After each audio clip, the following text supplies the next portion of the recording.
Iran വീണാൽ Arab രാജ്യങ്ങൾ കത്തും. പിന്നീട് നിയന്ത്രണം മറ്റുപോകുന്ന സ്ഥിതിയിലേക്ക് വരും. അമേരിക്ക കൂട്ടത്തോടു കൂടി അറബ് രാജ്യങ്ങളെ വിഴുങ്ങും അല്ലെങ്കിൽ കീഴടക്കും. ഈ തരത്തിലുള്ള രാഷ്ട്രീയ അഭിപ്രായങ്ങളും അല്ലെങ്കിൽ നിരീക്ഷണവും ഇപ്പോൾ നിലനിൽക്കുന്നു എന്നുള്ളത് യഥാർത്ഥത്തിൽ അറബ് രാജ്യങ്ങളെ പേടിപ്പിക്കുന്ന കാര്യമാണ്. അതുകൊണ്ട് അറേബ്യൻ രാജ്യങ്ങൾ ഇപ്പോൾ പൂർണ്ണമായ രീതിയിൽ ഇറാനെ പിന്തുണക്കുന്നു എന്ന തരത്തിലുള്ള റിപ്പോർട്ട് പുറത്തു വരുന്നു.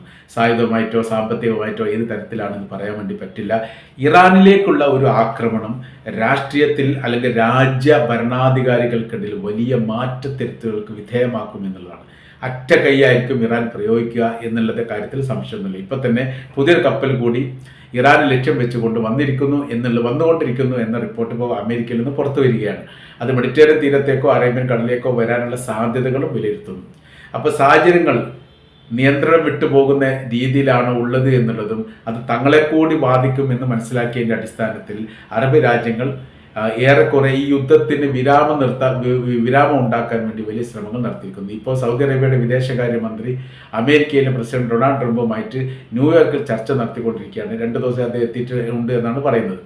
അതിനിടയിൽ ഇപ്പോൾ ഇസ്രായേൽ പുതിയൊരു മെമ്മോറാണ്ടം നൽകിയിരിക്കുന്നു അമേരിക്കക്ക്. ഇറാനിൽ അവർ ആക്രമിക്കേണ്ട ഏരിയകൾ ഏതാണ് എന്ന് പറഞ്ഞിട്ട് സൈനിക ബേസ്, സൈനികരുമായിട്ട് ബന്ധപ്പെട്ട കോട്ടേഴ്സുകൾ, അവർ ആയുധം സൂക്ഷിക്കപ്പെട്ടു എന്ന് പറയുന്ന ഏരിയകൾ, അവർ ആയുധം നിർമ്മിക്കുന്നു എന്ന് പറയുന്ന പ്രദേശങ്ങൾ, ഇതെല്ലാം ഉൾക്കൊള്ളിക്കുന്ന ഒരു പ്രത്യേകമായിരിക്കുന്ന ഒരു വിവരമാണ്, അതല്ലെങ്കിൽ ഒരു രഹസ്യ വിവരമാണ് ഇപ്പം നൽകിയിരിക്കുന്നത് എന്നാണ് മനസ്സിലാക്കാൻ വേണ്ടി പറ്റുന്നത്. റഷ്യ ഇതിനോടനുബന്ധിച്ച് പ്രതികരിച്ചത് വളരെ പ്രാധാന്യമായിട്ട് തന്നെ രാഷ്ട്രീയ പ്രാധാന്യമുള്ളതായിട്ട് വിലയിരുത്തുന്നു. അതിൻ്റെ കാര്യം റഷ്യ പറഞ്ഞിരിക്കുന്ന കാര്യം ഇങ്ങനെയാണ്: ഇറാനും അമേരിക്കയും തമ്മിൽ മധ്യസ്ഥത വഹിക്കാൻ വേണ്ടി തങ്ങൾ തയ്യാറാണ് എന്ന തരത്തിലാണ്. അതിൽ അമേരിക്കയുടെ ഭാഗത്തുനിന്ന് പ്രതികരണമൊന്നും പുറത്തു വന്നിട്ടില്ല, ഇറാൻ്റെ ഭാഗത്തുനിന്ന്. പക്ഷേ ഇത് വളരെ തന്ത്രപരമായിരിക്കുന്ന ഒരു രാഷ്ട്രീയ നീക്കമായിട്ട് രാഷ്ട്രീയ നിരീക്ഷകർ വിലയിരുത്തുന്നു. അതിനവർ പറയുന്ന കാര്യം ഇങ്ങനെയാണ്: റഷ്യ ഇപ്പോൾ മുന്നോട്ട് വച്ചിരിക്കുന്ന ഒരു സമാധാന ഫോർമുല പോലെയുള്ള ഒരു നിർദ്ദേശങ്ങൾ, അത് ഭാവിയിൽ റഷ്യ ഈ വിഷയത്തിൽ ഇടപെടാൻ വേണ്ടിയിട്ട് ആദ്യം മുൻകൂർ അഡ്വാൻസ് ആയിട്ട് ജാമ്യമെടുക്കുന്ന തരത്തിലാണ് എന്നുള്ളതാണ് കാര്യം. എന്ന് പറഞ്ഞാൽ ഇറാൻ ആക്രമിക്കുന്ന സമയത്ത് തീർച്ചയായിട്ടും റഷ്യയുടെ ഭാഗത്തുനിന്ന് പ്രതികരണം ഉണ്ടാവും എന്ന കാര്യത്തിൽ സംശയമൊന്നുമില്ല. അങ്ങനെയാണ് സ്ഥിതി കാര്യങ്ങൾ സാധാരണഗതിയിൽ പോകാറുള്ളത്. അപ്പോൾ ഇടപെടൽ ഉണ്ടാവും.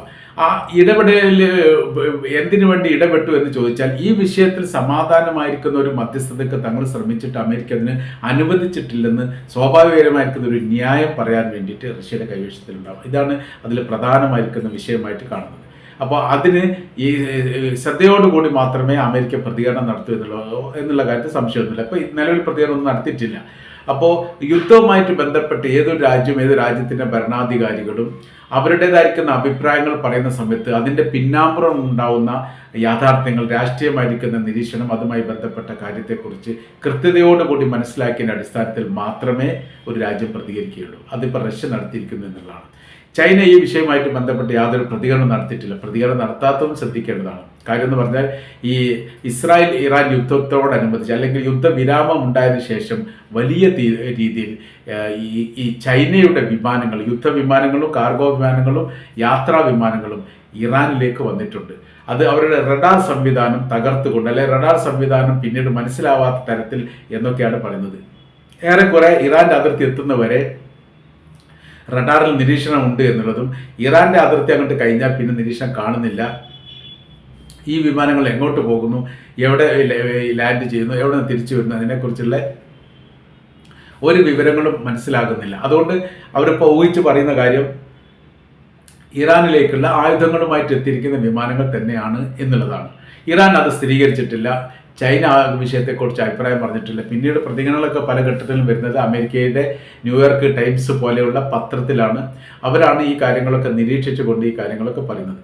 ഇന്ന് ലോകാടിസ്ഥാനത്തിൽ ഏറ്റവും കൂടുതൽ ചർച്ച ചെയ്യുന്ന വിഷയങ്ങളൊന്ന് ഇറാനാണ് എന്നുള്ള കാര്യം നമുക്കറിയാവുന്നതാണ്. അപ്പോൾ ഇറാൻ്റെ നിലനിൽപ്പിനപ്പുറം ഇവിടെ അറേബ്യൻ രാജ്യങ്ങളുടെ നിലനിൽപ്പ് ഇത് വളരെ പ്രധാനമായിരിക്കുന്ന വിഷയമാണ്. ഇന്ന് അറേബ്യൻ രാജ്യങ്ങളെ താങ്ങി നിർത്തുന്ന അവരുടെ ഒരു വിഷയവുമായിട്ട് ബന്ധപ്പെട്ട കാര്യത്തിൽ ഉറക്കെങ്കിലും സംസാരിക്കുന്നത് ഇറാൻ മാത്രമേ ഉള്ളൂ. അപ്പോൾ ഇറാൻ വീണ് കഴിഞ്ഞാൽ പിന്നീട് മറ്റ് അറബ് രാജ്യങ്ങൾ അല്ലെങ്കിൽ മുസ്ലിം രാജ്യങ്ങൾ വലിയ ഭയപ്പാടിലായിരിക്കും. ഏത് നിമിഷവും അവരുടെ ഭരണം വേണമെങ്കിൽ അട്ടിമറിക്കാൻ വേണ്ടി സാധിക്കും. കാരണം സൈനിക കമാൻഡർമാർ കാലുമാറിയതും ഈ മന്ത്രിസഭാ അംഗങ്ങൾ, കൂടെയുള്ള മന്ത്രിമാർ, ക്യാബിനറ്റ് മന്ത്രിമാർ പോലും കാലുമാറിയതും രാജ്യസുരക്ഷയുമായിട്ട് ബന്ധപ്പെട്ട ആളുകൾ കാലുമാറിയതൊക്കെ ഒരുപാട് സംഭവങ്ങളും ഭരണ അട്ടിമറികളും ഭരണാധികാരികൾ പിടികൂടിയതും വധശിക്ഷയ്ക്ക് വിധേയമാക്കിയതും തൂക്കി കൊല്ലപ്പെട്ടതും കാണാതായതും ജയിലടിച്ചതും ഒരുപാട് കഥകൾ. ഇറാഖിൻ്റെ കഥ പറയുന്ന സമയത്ത് ഒരു തരത്തിലാണ്, ലിബിയയിലേക്ക് എത്തുന്ന സമയത്ത് മറ്റൊരു തരത്തിലൊക്കെയാണ്, സുഡാനിലേക്ക് എത്തുന്നത് വേറൊരു രീതിയിലാണ്, ഇവിടെ ഈജിപ്തിലേക്ക് എത്തുന്ന സമയത്ത് മറ്റൊന്നാണ്. അതിനൊക്കെ വ്യത്യസ്തമാണ് ഇപ്പോൾ വെനിസ്വേലയിൽ നടന്നിരിക്കുന്ന സംഭവം. ഭരണാധികാരിയെ തട്ടിക്കൊണ്ടുപോയി എന്നുള്ളത് ആർക്കും ഇടപെടാൻ സാധിച്ചിട്ട് അപ്രതീക്ഷിതമായിരിക്കുന്ന ഒരു ആക്രമണം നടത്തുന്നു, അക്രമമല്ല ഒരു ഇടപെടൽ നടത്തുന്നു. ആ ഇടപെടൽ സൈനിക കമാൻഡർമാർ മുഴുവൻ ഒറ്റുകൊടുക്കുന്നു. ഇദ്ദേഹത്തെ കൂളായിട്ട് പിടിച്ചിട്ട് അമേരിക്ക എത്തിക്കുന്നു. ഈ അദ്ദേഹത്തെക്കുറിച്ച് ഇപ്പം ചർച്ച പോലും ഇല്ല. നമ്മൾ മനസ്സിലാക്കേണ്ട ഒരു കാര്യം, ഒരു രാജ്യത്തിൻ്റെ പ്രസിഡന്റിനെ, പൂർണ്ണമായിരിക്കുന്ന ഭരണാധികാരിയായിരിക്കുന്ന ഒരു ഈ നേതാവിനെ പിടിച്ചു കൊണ്ടുപോയിട്ട് ഇന്നത്തെ വാർത്തയിൽ അതിന് ചർച്ച പോലും. അന്ന് 1-2 ദിവസം വലിയ പ്രാധാന്യത്തോടു കൂടി മഡോറെ പിടിച്ചു, ഇനി അതിൽ ഇടപെട്ടും, റഷ്യ ഇടപെട്ടും, ചൈന ഇടപെട്ടും, അങ്ങനെ പല രീതിയിലുള്ള വാർത്താ കാര്യങ്ങളൊക്കെ ഉണ്ടായിരുന്നു. ആരും ഇടപെട്ടിട്ടില്ല എന്ന് മാത്രമല്ല, ഒന്നും നടന്നിട്ടില്ല. 2ാം ലോക യുദ്ധവുമായിട്ട് ബന്ധപ്പെട്ട വിഷയം പറയുന്ന സമയത്ത് 1ാം ലോക യുദ്ധത്തിൽ ഈ ഭരണാധികാരിയുടെ മകനെ തട്ടിക്കൊണ്ടുപോയത് പ്രധാനമായിരിക്കുന്ന ഒരു വിഷയമായിട്ടെന്ന് പറഞ്ഞിരുന്നു. ഒരു രാജ്യത്തിൻ്റെ ഭരണാധികാരിയെ തട്ടിക്കൊണ്ടുപോയി എന്ന് പറഞ്ഞാൽ യഥാർത്ഥത്തിൽ ഒരു യുദ്ധത്തിന് സമാനമായിരിക്കുന്ന ഒരു സ്ഥിതിവിശേഷം അവിടെ ഉണ്ടാവും. പക്ഷെ നമ്മളവിടെ കണ്ടിട്ടില്ല എന്നുള്ളൊരു യാഥാർത്ഥ്യമാണ്. അപ്പോൾ സ്ഥിതി കാര്യങ്ങൾ എന്ന് പറയുന്ന സമയത്ത് ഒരു രാജ്യത്തിൻ്റെ അകത്ത് ആഭ്യന്തരമായിരിക്കുന്ന വിഷയങ്ങൾ ഉണ്ടാക്കാൻ വേണ്ടി അമേരിക്ക വിചാരിച്ചാൽ സാധിക്കും, ഇറാനിൽ മാത്രമേ സാധിക്കാതിരുന്നിട്ടുള്ളൂ. എന്നാൽ അഫ്ഗാനിസ്ഥാനിൽ താലിബാനിന് സാധിച്ചിട്ടുണ്ട്. പക്ഷേ അപ്രതീക്ഷിതമായ രീതിയിൽ താലിബാൻ അവിടെ തിരിച്ചു വന്നു. അത് ചരിത്രത്തിൽ ആദ്യമായിട്ടാണ് അമേരിക്ക ഇടപെട്ടുകൊണ്ട് ഭരണം അട്ടിമറിക്കപ്പെട്ട ഒരു രാജ്യത്തിലെ ആ സൈനിക വിഭാഗം അതേ രാജ്യത്തിലേക്ക് തിരിച്ചു വരിക എന്ന് പറയുന്നത്. ഇറാഖിൽ ഉണ്ടായിട്ടില്ല, ലിബിയയിലില്ല, ഈജിപ്തിലില്ല, സുഡാനിലില്ല, സിറിയയിലില്ല, ഒരു രാജ്യത്തും കണ്ടിട്ടില്ല. ഇവിടെ മാത്രം അപ്രതീക്ഷിതമായിട്ട് കണ്ടിട്ടുണ്ട് എന്നുള്ളത്, അങ്ങനെയൊക്കെ നടക്കാം എന്നുള്ളതിൻ്റെ തെളിവായിട്ട് വ്യാഖ്യാനിക്കപ്പെടുന്നു. അപ്പോൾ ലോകത്തിലെ സാമ്പത്തിക മേഖലയിൽ നിർണായകമായിരിക്കുന്ന രാജ്യങ്ങൾ എന്ന് പറഞ്ഞാൽ അറേബ്യൻ രാജ്യങ്ങളാണ്. ഏകദേശം 30% എങ്കിലും ലോക സാമ്പത്തിക വിഷയവുമായിട്ട് ബന്ധപ്പെട്ടുള്ള ഇടപെടൽ നടത്തുന്നതും അതിനെ ആശ്രയിച്ചാണ് എന്നും പറയപ്പെടുന്നുണ്ട്. ഈ ആശ്രയം എന്ന് പറയുന്നത് പെട്രോളിയവുമായിട്ട് ബന്ധപ്പെട്ട കാര്യമാണ്. ഇതിൻ്റെ റൂട്ട് പാത എന്ന് പറഞ്ഞാൽ ഹോർമുസ് കടൽ എന്ന് പറയുന്ന ഇറാൻ്റെ പാതയെ കേന്ദ്രീകരിച്ചുകൊണ്ടാണ്, ചെങ്കടൽ കേന്ദ്രീകരിച്ചുകൊണ്ടാണ്. ഏകദേശം ലോകത്ത് മൊത്തമുള്ള കപ്പലിന് 15% ഈ മേഖലയിലൂടെയാണ് യാത്ര ചെയ്യുന്നത് എന്നാണ് പറയപ്പെടുന്നത്. അപ്പോൾ ഇതിനുള്ള സ്വാധീനം വളരെ വളരെ വലുതാണ്. അപ്പോൾ ഹോർമുസ് കടലുമായിട്ട് ബന്ധപ്പെട്ട് ഇപ്പോൾ ഇറാൻ്റെ സൈനികർ വലിയ രീതിയിലുള്ള പ്രാക്ടീസുകളൊക്കെ ആരംഭിച്ചിട്ടുണ്ട് എന്നുള്ള വിവരം പുറത്തു വന്നു.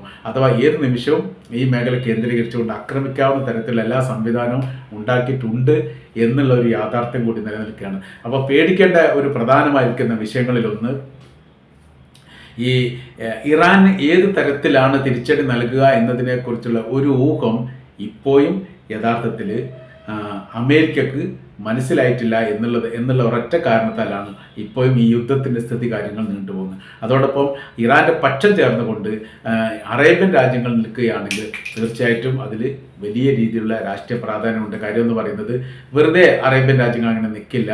കാര്യം എന്ന് പറഞ്ഞാൽ ഈ ഒരു വിഷയം ഇറാൻ പരാജയപ്പെടുകയോ അതല്ലെങ്കിൽ ഇനി നിലനിൽക്കുകയോ ചെയ്താലും പിന്നീട് അറബ് രാജ്യങ്ങളും അമേരിക്കയുമായിട്ടുള്ള ബന്ധം, അല്ലെങ്കിൽ മറ്റൊരു രീതിയിൽ പറഞ്ഞാൽ ഇറാൻ പരാജയപ്പെടുകയാണെങ്കിൽ വളരെ എളുപ്പത്തിൽ അറേബ്യൻ രാജ്യങ്ങളെ കീഴടക്കാനോ അല്ലെങ്കിൽ അറബ് രാജ്യങ്ങളുടെ വിഷയത്തിലൊക്കെ ഇടപെടാനോ അമേരിക്കക്ക് സാധിക്കുന്ന വിധത്തിലുള്ള സംവിധാനമാണ് ഉണ്ടാവുക എങ്കിൽ ഇവരെ സഹായിക്കാൻ റഷ്യയും ചൈനയും തയ്യാറാക്കിയതിനു ശേഷം, അല്ലെങ്കിൽ റഷ്യയും ചൈനയും അതിനുള്ള സംവിധാനങ്ങൾ ഒരുക്കിയതിനു ശേഷം മാത്രമേ ഒരു യുദ്ധത്തിലേക്ക് അറേബ്യൻ രാജ്യങ്ങൾ എത്താറുള്ളൂ. ചരിത്രത്തിൽ വല്ലാത്ത രാഷ്ട്രീയപരമായിരിക്കുന്ന ഏത് വിഷയത്തിലും മധ്യസ്ഥത വഹിച്ചുകൊണ്ട് പ്രശ്നപരിഹാരം ഉണ്ടാക്കുന്നതിനപ്പുറം യുദ്ധത്തിന് തങ്ങൾ തയ്യാറാണ് എന്ന് പറഞ്ഞിട്ട് രംഗപ്രവേശം ചെയ്യുന്ന രീതി സാധാരണഗതിയിൽ അറേബ്യൻ രാജ്യങ്ങൾക്ക് ഉണ്ടാവാറില്ല. എവിടെ അങ്ങനെ ആ തരത്തിലുള്ള റിപ്പോർട്ട് പുറത്തു വന്നിട്ടില്ല.